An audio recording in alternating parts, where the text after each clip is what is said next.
হঠাৎ করেই সংঘবদ্ধ একটি চক্রের ভুয়া কপিরাইট রিপোর্টের ভিত্তিতে জুলাইপন্থীদের সোশ্যাল মিডিয়া পেজ ও আইডি একের পর এক বন্ধ হয়ে যাচ্ছে।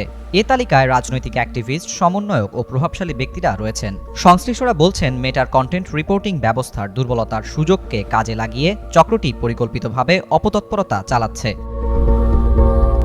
শুক্রবার নিজের ফেসবুক আইডিতে দেয়া এক পোস্টে সাবেক যুব ও ক্রীড়া উপদেষ্টা আসিফ মাহমুদ সজীব ভুঁইয়া অভিযোগ করেন, পরিকল্পিতভাবে ভুয়া রিপোর্ট ও কপিরাইট স্ট্রাইক দিয়ে তার ৩০ লাখের বেশি ফলোয়ার সমৃদ্ধ অফিসিয়াল ফেসবুক পেজটি রিমুভ করা হয়েছে। পোস্টে তিনি লেখেন, ওসমান হাদি ভাই সংশ্লিষ্ট সব পোস্ট ও ভিডিওতে একযোগে স্ট্রাইক এবং সংঘবদ্ধ রিপোর্ট করে আমার অফিসিয়াল পেজটি সরিয়ে দেওয়া হয়েছে। বিভিন্ন টেলিগ্রাম গ্রুপে লিঙ্ক শেয়ার করে পরিকল্পিতভাবে গণরিপোর্ট করা হয়েছে। বিশেষ করে ওসমান হাদিকে নিয়ে প্রকাশিত ৩টি ভিডিওতেই কপিরাইট স্ট্রাইক দেওয়া হয়েছে।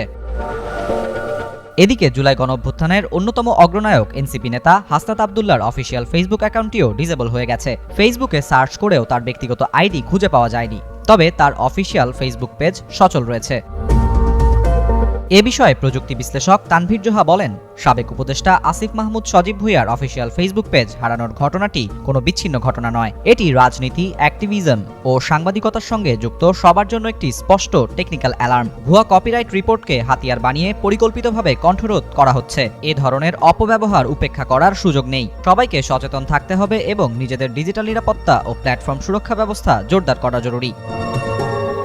সাইবার নিরাপত্তা বিশেষজ্ঞ ও সাইবার 71 বাংলাদেশের পরিচালক আব্দুল্লাহ আল জাবের বলেন, শরীফ ওসমান হাদির ভিডিও ও ছবি যারাই ব্যবহার করেছেন, সেলিব্রিটি বা পাবলিক ফিগার, সবার অ্যাকাউন্টই একের পর এক টেকডাউন হয়ে যাচ্ছে। এসব অ্যাকাউন্ট পুনরুদ্ধার করতেও মারাত্মক জটিলতা তৈরি হচ্ছে। অনেক আইডি রিস্টোর করা সম্ভব হচ্ছে না। তার মতে বিষয়টি অত্যন্ত গুরুতর। তিনি আরও বলেন, এই সমস্যা দ্রুত সমাধানে সরকারের পক্ষ থেকে মেটা কর্তৃপক্ষের কাছে আনুষ্ঠানিকভাবে চিঠি দেওয়া জরুরি।